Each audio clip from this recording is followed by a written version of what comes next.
Falando de História.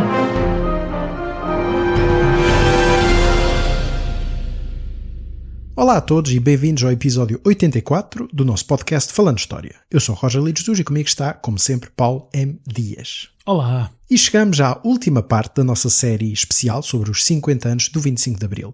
Na realidade é um episódio extra, porque não tínhamos planeado até há bem pouco tempo este quinto episódio, não foi assim, Paulo, mas à medida que fomos gravando os episódios anteriores, apercebemos que seria uma tarefa incompleta se não falássemos do processo de descolonização, tendo em conta que é uma das grandes consequências da Revolução e um dos objetivos traçados logo no próprio dia da Operação Fim Regime. E, já agora, aproveitamos para agradecer aos nossos patronos que contribuem para a manutenção deste podcast e, aliás, para estas séries especiais que nós fazemos, e por isso já sabem, se querem juntar à nossa comunidade, é só seguir o link do Patreon, da plataforma Patreon, na descrição deste episódio. E por isso, regressando então, aqui estamos nós para um episódio inteiramente dedicado à descolonização. E temos uma convidada connosco, não é, Paulo? Sim, é verdade. Temos connosco a Aurora Almada Santos, doutorada em História Contemporânea pela Faculdade de Ciências Sociais e Humanas da Universidade Nova de Lisboa, com uma tese sobre a Organização das Nações Unidas e a questão colonial portuguesa, precisamente. É investigadora do Instituto de História Contemporânea da mesma universidade, onde se tem dedicado ao estudo da dimensão internacional destes processos de descolonização, desde logo a portuguesa, e tem também publicado vários artigos sobre estes temas. E por isso a Aurora é mesmo a pessoa indicada para falar connosco aqui neste nosso episódio.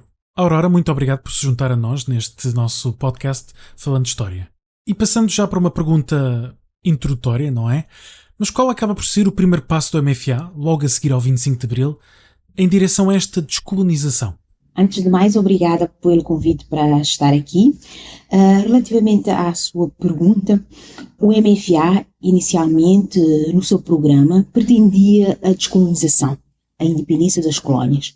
Mas, após o 25 de Abril, nas negociações que houve com a Junta de Salvação Nacional, nomeadamente com Spínola, essa ideia não foi avante no programa que foi apresentado pelo MFA após o 25 de Abril. E isso deveu-se ao fato de o Spínola ter removido, então, do programa qualquer referência à ideia da independência ou da descolonização. Aquilo que ficou estabelecido no programa era que iria-se procurar uma solução política para a situação das colónias. Bom, esse termo solução política era muito vago, porque nesse termo podiam ser englobadas inúmeras situações. Portanto, no fundo, aquilo que houve inicialmente foi uma tomada de posição muito débil e muito vaga relativamente àquilo que seria o futuro das colónias portuguesas. Neste caso, temos obviamente esta primeira reação, melhor, esta primeira decisão do MFA e esta resposta de Spínola, como sabemos e como já falámos nos episódios anteriores, para os ouvintes que quiserem obviamente conhecer um pouco melhor as posições de Spínola logo depois do 25 de Abril, mas neste caso convém também olharmos para os espaços coloniais em si, para as colónias. Como é que os movimentos de libertação reagiram ao 25 de Abril? E até, de certa forma, como é que as próprias populações locais acabaram por ver isso? Imagino que tenha havido alguma diferença consoante cada espaço colonial. Em geral, a reação ao 25 de Abril foi uma reação de uma certa cautela, porque as coisas cá em Portugal ainda estavam muito indefinidas, não se sabia que rumo ia tomar, e como disse também, em relação à questão colonial, à descolonização, a posição assumida pela MFA foi muito vaga. Portanto, da parte dos movimentos de libertação, houve uma certa cautela e houve um certo esperar, aguardar, para ver quais seriam os próximos passos do novo governo português. Relativamente às populações em si, não imediatamente, mas nos meses que foram seguindo ao 25 de Abril, essas populações também acabaram por encontrar, à semelhança daquilo que se estava um bocadinho a passar cá em Portugal, também um espaço de participação política. Não era toda a população que participou, porque também nas colónias o nível de escolaridade, por exemplo, era muito baixo, mas ainda assim houve um espaço, houve uma participação política das populações e também houve na parte delas um certo reivindicar do direito de participar no processo de descolonização. Só que isso acabou por não ir avante, porque no fundo aquilo que prevaleceu na descolonização portuguesa foi o modelo de negociação entre o governo português e os movimentos de libertação, sendo os movimentos de libertação aqueles que estiveram envolvidos na luta armada contra o governo português, com exceção de São Tomé, para a qual não houve luta armada. Então, o modelo que prevaleceu foi esse, sendo que esse modelo não permitiu, no fundo, que houvesse uma participação da população civil no processo de descolonização. Quanto às diferenças relativamente a cada território, realmente existiram, tanto mais que, por exemplo, Angola e Moçambique tinham uma composição social diferente das restantes colónias, dada a grande presença de pessoas de origem portuguesa residentes no território, sendo que nesses dois territórios houve inclusivamente grupos de pessoas de origem portuguesa que também reivindicaram o direito de participar no processo, e houve o receio de que houvessem declarações de independência de minorias brancas, um pouco à semelhança daquilo que tinha surgido na Rodésia em 1965. Mas essa questão da participação das populações no processo de descolonização e as reações no pós-25 de Abril nos territórios que eram colonizados por Portugal são ainda questões que falta-nos ainda conhecer com mais detalhe, falta-nos estudar muito mais esses temas. E como é que acaba por estudar exatamente este processo de independência ou de descolonização? Que tratados, por exemplo, estou a lembrar-me aqui do Acordo de Alvor, que tem como objetivo resolver a questão em Angola. Seria bom se nos pudesse falar um bocadinho sobre esta questão, como é que as coisas se passam efetivamente no terreno. Sim. Portanto, inicialmente da parte do governo português não houve um assumir claro de que pretendia iniciar o processo de descolonização, e da parte dos movimentos de libertação houve uma desconfiança inicial e um aguardar para verem como é que as coisas iriam evoluir. Um dos fatores que vai pesar na resolução dessa espécie de impasse que houve, não é, após o 25 de Abril, foi um pouco as pressões internacionais. Pressões internacionais que vieram de organizações como as Nações Unidas, a Organização de Unidade Africana, ou países como, por exemplo, o Brasil, os Estados Unidos da América ou os países nórdicos. E, fruto um pouco dessas pressões e também do fato de os movimentos de libertação terem, em algumas circunstâncias até, redobrado as suas ações militares, não é, como forma de pressão do governo português, e não aceitaram um cessar-fogo como o governo português pretendia. Isso vai levar a que Spínola, que inicialmente não pretendia negociar com os movimentos de libertação, decidisse então iniciar negociações.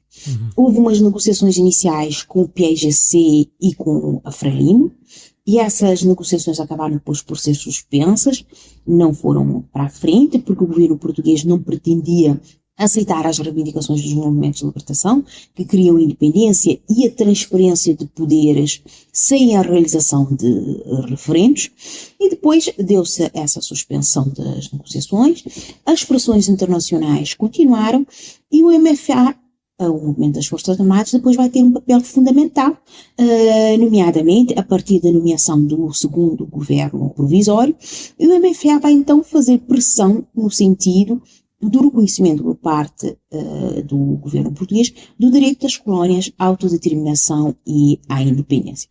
Feito esse reconhecimento, então as negociações vão prosseguir e vão alargar-se também a Angola e a São Tomé e Príncipe, e vai ser então no seguimento dessas negociações que vão ser então firmados um conjunto de acordos que vão então regular a descolonização portuguesa. Houve o Acordo de Argel, através do qual o governo português reconheceu a independência da Guiné, e é importante salientar isso, que o caso da Guiné é especial. Porquê? Porque em 1973 o PAIGC tinha proclamado a República da Guiné, portanto em 74 aquilo que o PAIGC negociou com o governo português foi um reconhecimento dessa proclamação unilateral, o que aconteceu em setembro de 74, sendo então a Guiné-Bissau a primeira colónia portuguesa a alcançar o estatuto de de Estado soberano. E através do Acordo de Alvor ficou também decidido que Portugal e o PAIGC, que foi o movimento de libertação que lutou pela independência da Guiné e de Cabo Verde, iriam prosseguir então negociações para a independência de Cabo Verde. Houve outros acordos, como o Acordo de Lusaka, que estabeleceu a independência de Moçambique, que foi assinado entre o governo português e a Frelimo. Houve depois um protocolo com o MLSTP, o Movimento para a Libertação de São Tomé e Príncipe, que estabeleceu as condições para a independência do arquipélago. E o Acordo de Alvor que referiu foi um acordo estabelecido entre o governo português e os 3 movimentos de libertação que lutaram através das armas pela independência de Angola, o MPLA, o Movimento Popular de Libertação de Angola, a FNLA, Frente Nacional de Libertação de Angola, e a UNITA, União Nacional para a Independência Total de Angola. Posteriormente vai ser também assinado entre o governo português e o PAIGC um estatuto orgânico que vai regular então a independência de Cabo Verde. Portanto, foram esses os instrumentos que resultaram então do processo de negociação que Portugal então incitou com os movimentos de libertação. E ainda houve 2 casos que, enfim, podemos considerar que passaram um pouco à margem pelas suas condicionantes. Um foi o caso de Macau, que na realidade não ganhou independência, apesar de, se não me falham as leituras, ter havido uma tentativa também de negociação para a entrega de Macau, mas neste caso as autoridades chinesas recusaram, e no caso de Timor, que acabou por não levar a independência por causa da invasão da Indonésia logo em 76. Sim, agradeço a pergunta porque realmente isso nos permite ir para um outro espaço geográfico que é a Ásia, porque quando falamos da descolonização portuguesa geralmente nos centramos em África, e eu no meu caso, o meu estudo também foca-se sobretudo em África. Relativamente à Ásia, após o 25 de Abril, o governo português vai encetar relações com a Índia, reconhecendo a integração do então chamado Estado Português da Índia na União Indiana, o que tinha acontecido em 1961 com a conquista que o governo de Nehru efetuou. O governo português também vai tentar negociar a devolução de Macau à China, mas isso não vai acontecer porque Macau tinha uma importância para a China enquanto porto comercial. A China, desde o estabelecimento do regime comunista em 49, que estava de certa forma isolado a nível internacional, e Macau servia-lhe em termos comerciais para o contacto com o resto do mundo. Daí ter rejeitado em 74 negociar a devolução de Macau. Isso só deveria acontecer em finais dos anos 90, após a negociação entre a Grã-Bretanha e a China para a devolução de Hong Kong, e o governo português também vai negociar a devolução de Macau em termos semelhantes a de Hong Kong, estabelecendo que durante um certo período de tempo ia vigorar o regime de um país, 2 sistemas. Ou seja, queria ser permitido a Macau manter algumas das instituições e algumas das liberdades, por assim dizer, que tinha. Um caso diferente foi o caso de Timor. Timor foi um território em que não houve luta armada. Houve um episódio de revolta que foi abafado pelo governo português, mas não houve luta armada. Mas no pós-25 de Abril surgiram um conjunto de organizações no território.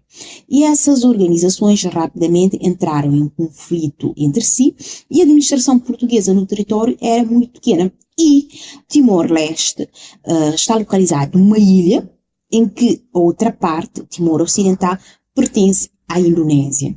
A Indonésia nunca reclamou o direito a integrar Timor no seu território, como, por exemplo, a Índia tinha feito com o Estado português da Índia, não é? Sim, claro. Mas aquilo que vai acontecer é que a luta interna entre as organizações timorenses no pós-25 de Abril vai levar a que na Indonésia surja o receio de que a FRETILIN, a Frente de Libertação de Timor, que era uma organização conotada com a esquerda, não é? Que essa organização conseguisse alcançar o poder e estabelecesse um regime de esquerda em Timor-Leste. E esse receio da Indonésia, nós temos que ter atenção que se estava num período da Guerra Fria, da rivalidade bipolar, entre, por um lado, os Estados Unidos e os seus aliados, e a União Soviética e os seus aliados, E então, a Indonésia tinha, após a sua independência, tido um episódio de tentativa de estabelecimento de um regime comunista. E essa tentativa foi duramente reprimida pelo então governo indonésio.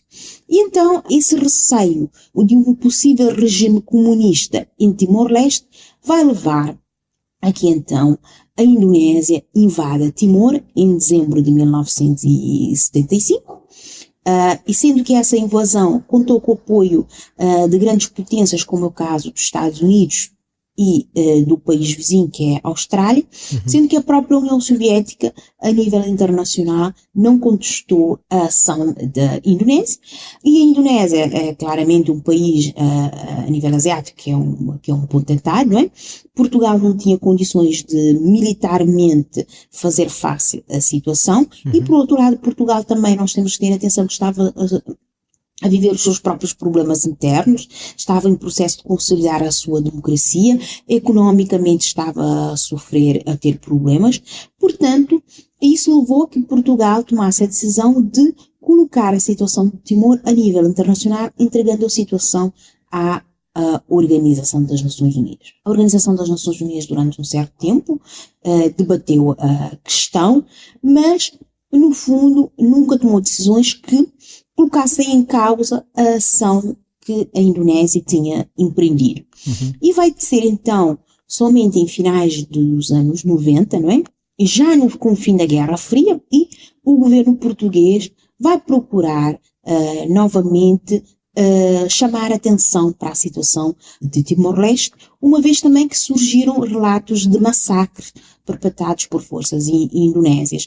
E vai ser então esse novo esforço diplomático em finais dos anos 90, não é? Que vai então conduzir à independência de Timor em 2002. Essa independência ocorreu num contexto em que havia violência interna. Isso vai levar a que as Nações Unidas então criem uma operação de manutenção da paz para Timor-Leste.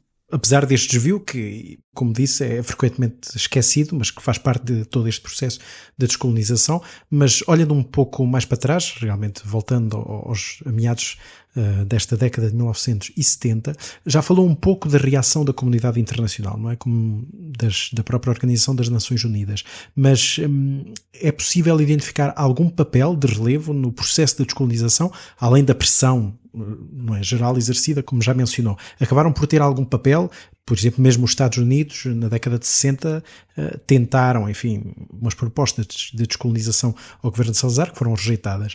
Quer dizer, quer os Estados Unidos, quer depois, claro, a própria União Soviética, que depois passou também a ter interesses nas antigas colónias, ou já os tinha, não é? De outra forma, mas qual é o papel da comunidade internacional, se podemos assim chamar, neste processo? Realmente, a pergunta sobre a ONU é uma pergunta bastante interessante, porque geralmente a ONU tem sido esquecida em todo este processo, mas nós temos que lembrar que desde 1955, quando Portugal foi admitida como Estado-membro, que a ONU passou a estar atenta à situação nas colónias portuguesas. E em 61, com o início da guerra em Angola, então a situação nos territórios que Portugal controlava passou a estar presente na agenda das Nações Unidas. E anualmente, de 61 a 74, as Nações Unidas debateu a situação nas colónias portuguesas e adotou um conjunto de resoluções.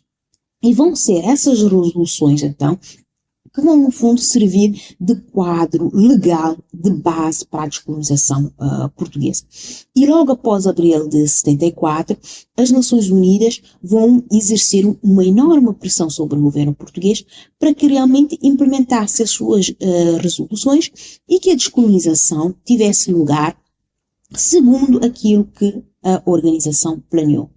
E essas resoluções estabeleciam que as Nações Unidas deveriam fazer negociações com os movimentos de libertação, sendo que os movimentos de libertação eram aqueles que tinham sido reconhecidos pela Organização de Unidade Africana, que, por sua vez, somente atribuiu reconhecimento àqueles que estavam envolvidos na luta armada. Para além das negociações diretas, a ONU considerava que não era necessário realizar referendos. Isto porquê? Porque considerava que 13 anos de guerra nas colónias portuguesas era um indicativo claro de que as populações queriam a independência e, por sua vez, a ONU descartou qualquer tipo de arranjo que Portugal pudesse fazer com as colónias que não fosse a independência. A hipótese da criação de uma federação, como o Spínola queria, de associação ou de integração de algumas colónias em Portugal, como por exemplo o caso de Cabo Verde, que se colocou a hipótese de ficar com um estatuto semelhante à Madeira ou Açores, essas ideias foram todas rejeitadas pela ONU. Portanto, no fundo, as Nações Unidas foram fundamentais porque estabeleceram um enquadramento legal para a descolonização portuguesa. Depois, houve outras organizações que também tiveram um papel fundamental, como é o caso da Organização Unitária Africana, que é também uma entidade que frequentemente esquecemos. A Organização Unitária Africana funcionava através dos seus países membros que tinham assento nas Nações Unidas. Portanto, muitas das resoluções que foram adotadas nas Nações Unidas, no fundo, foram feitas por a influência da Organização Unitária Africana. E no pós-25 de Abril, a Organização Unitária Africana vai constantemente procurar que as Nações Unidas exercessem pressão sobre Portugal.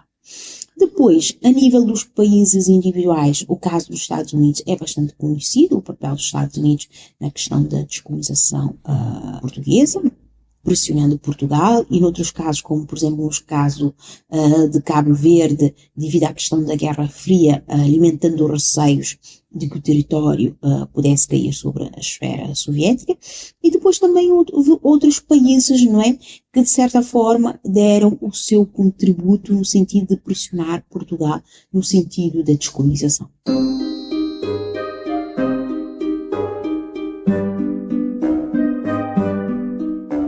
Interrompemos por um bocadinho o nosso episódio para deixar um apelo aos nossos ouvintes. Não é assim, Roger? Sim, o podcast Falando História é um projeto independente, como todos sabem, e por isso, se os nossos ouvintes quiserem apoiar-nos e contribuir para a manutenção deste nosso podcast, podem fazê-lo através da plataforma Patreon em patreon.com/falandohistoria. E claro, deixamos este link na descrição do episódio, onde podem encontrar toda a informação necessária para fazer parte da nossa comunidade. E agora, regressamos ao episódio. Portanto, estamos em meados de 1975, estão a decorrer estes processos de independência, com estes acordos, com estas pressões internacionais, e aqui temos então o regresso a Portugal daquilo que se costuma chamar os retornados, daquela população europeia, portuguesa, que residia nas então colónias. Que impactos é que acabam por ter estas pessoas na sociedade portuguesa e até como é que se deu este processo? Estou aqui a lembrar-me, por exemplo, da famosa ponte aérea que ligou Portugal a Angola. Bom, este processo ocorreu no período em que Angola e Moçambique, não é, que foram os territórios de onde as pessoas saíram, estavam a caminhar para a independência.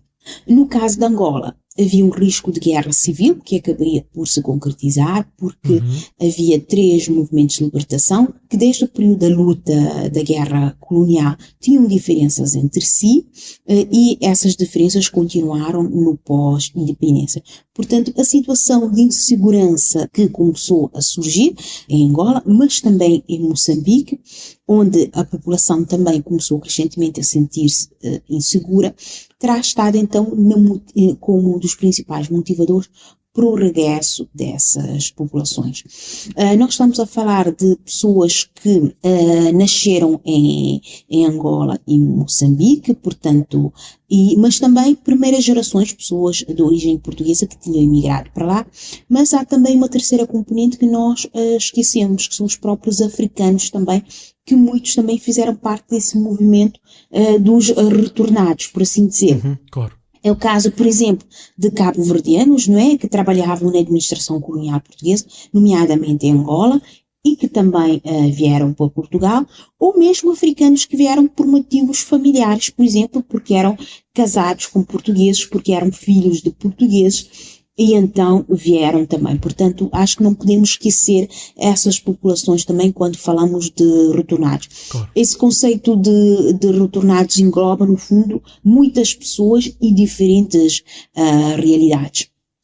E esse movimento de pessoas de Angola e Moçambique foi feito em grande parte, como disse, com essa ponte, através dessa ponte aérea, sendo que nessa ponte aérea as Nações Unidas deram um importante contributo na facilitação, então, da chegada dessas pessoas aqui em Portugal.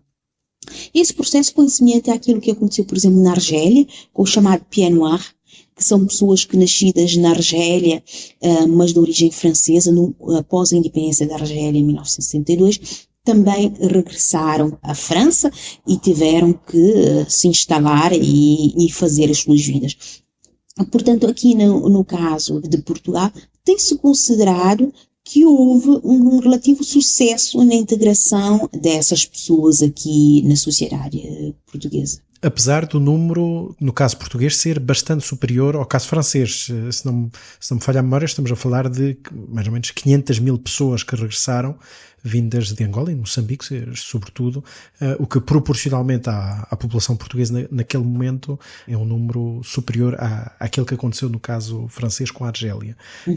Mas neste caso também colocaram-se questões relativamente à própria identidade, enfim, à própria nacionalidade, não é? Até relativamente às tropas africanizadas, aquilo que se chamava as tropas africanizadas, não é? Que o exército português acabou por aproveitar e colocaram-se, portanto, como eu estava a dizer, questões relativamente a essas populações, quer dizer, de que forma é que quer os sucessivos governos portugueses, neste período conturbado, porque estamos a falar obviamente de um processo, todo este processo decorre durante o PREC, praticamente, ou seja, com toda a instabilidade política que conhecemos e que, enfim, os nossos ouvintes terão ouvido o nosso episódio anterior sobre esse período, e portanto colocam-se também essas questões para essas populações. Portanto, temos estes retornados, alguns deles, como acabou de dizer, não é, que eram próprios africanos ou com alguma ligação a Portugal, e temos populações também que na realidade acabaram por colaborar com o regime português, mas que acabam por não ser reconhecidas por parte das autoridades portuguesas, não é? Sim. A partir de um determinado momento, Portugal começou a integrar africanos no exército, não é? Aquilo que se considera como a africanização da guerra. E no pós-independência, essas pessoas realmente sentiram-se abandonadas porque não tiveram apoio do governo português, inclusivamente foram vítimas de retaliações, porque eles no fundo ficaram naquilo que se pode considerar como o lado errado da história, como sendo os colaboradores do governo português, não é? E então, isso gerou realmente situações a nível individuais muito difíceis, inclusivamente casos de falecimentos, mortes, não é? Portanto, isso podemos considerar que são questões que ficaram por resolver e, como disse bem, isso aconteceu durante o período do PREC, não é? Em que havia uma instabilidade interna aqui em Portugal, e também temos que ter em atenção que, por exemplo, no caso de Angola, não é? Quando se dá a independência, a 11 de novembro de 1975, há duas proclamações, há a proclamação do MPLA e depois há a proclamação da UNITA e da FNLA, sendo que o governo português não reconhece nenhuma e sai do território. Pois. Portanto, no fundo, não se pode considerar que tenha sido uma descolonização organizada. Portanto, se a nível estatal isso aconteceu, não é? Imaginem agora, depois, como é que Portugal tinha capacidade para ir a nível individual e atender à realidade de cada uma dessas pessoas. Portanto, eu não quero aqui com isto estar a desculpar o governo português, não é? Mas aquilo que eu estou a tentar a dizer é que, se calhar, materialmente, não sei se teria sido possível a Portugal ir mais além, não sei. Claro, são questões complexas, aliás, que em dois se colocam sobre a própria questão da nacionalidade portuguesa. Exatamente, sim. Quando hoje em dia se fala, por exemplo, nas questões da reparação histórica relativamente aos descendentes de judeus sefarditas, o qual é efetivamente uma questão válida, mas neste caso poderia, enfim, e já estamos aqui, claro, um pouco a derivar, mas haveria alguma lógica em repensar também relativamente às questões destas populações que estiveram ligadas também ao regime português. E, portanto, com a saída, enfim, dos portugueses das ex-colónias agora, que situação temos, enfim, no terreno em Angola, em Moçambique, na Guiné? Como é que estes novos países, enfim, vão lidar com esta independência? Estes novos países vão se tornar regimes de partido único, o que foi um processo que é muito semelhante com aquilo que aconteceu com as anteriores independências em África ao longo das décadas de 50 e de 60, portanto, nesse aspecto não se pode dizer que as colónias portuguesas teriam sido singular, sendo que esses regimes de partido único vão durar até inícios da década de 1990. Angola e Moçambique têm a particularidade de terem tido guerras civis. No caso de Angola, surgiu logo após a independência, logo em 75, e foi uma guerra civil que teve envolvimento de potências internacionais, como é o caso de Cuba, União Soviética, África do Sul, a República Democrática do Congo, os Estados Unidos e por aí além, e sendo uma guerra civil que no fundo terminou somente com o falecimento de Jonas Savimbi após os anos 2000.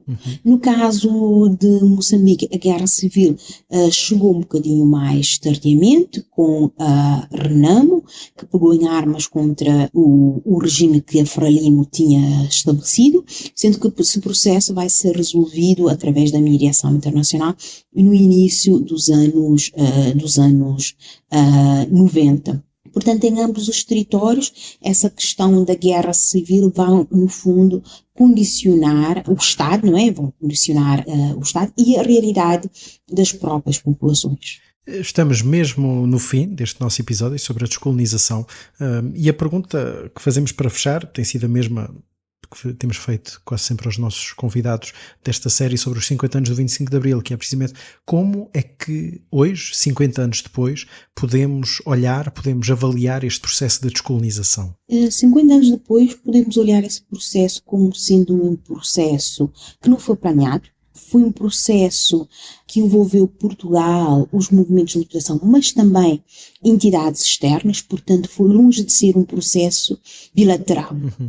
E temos que ver também que foi um processo em que os, então, movimentos de libertação, não é, exerceram a sua agência, não é, em relação ao governo português e foi um processo em que, como todos os outros, também houve silenciamentos, não é?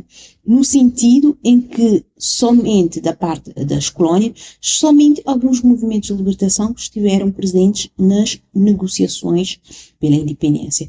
Portanto, eu acho que no fundo é assim que podemos vê-lo. E como é costume, aqui no nosso podcast, costumamos pedir aos nossos convidados que nos tragam 2 recomendações de obras que achem que são leituras complementares ao nosso episódio. Portanto, Aurora, pergunto que 2 sugestões é que faria aos nossos ouvintes que quiserem saber um bocadinho mais sobre estas questões.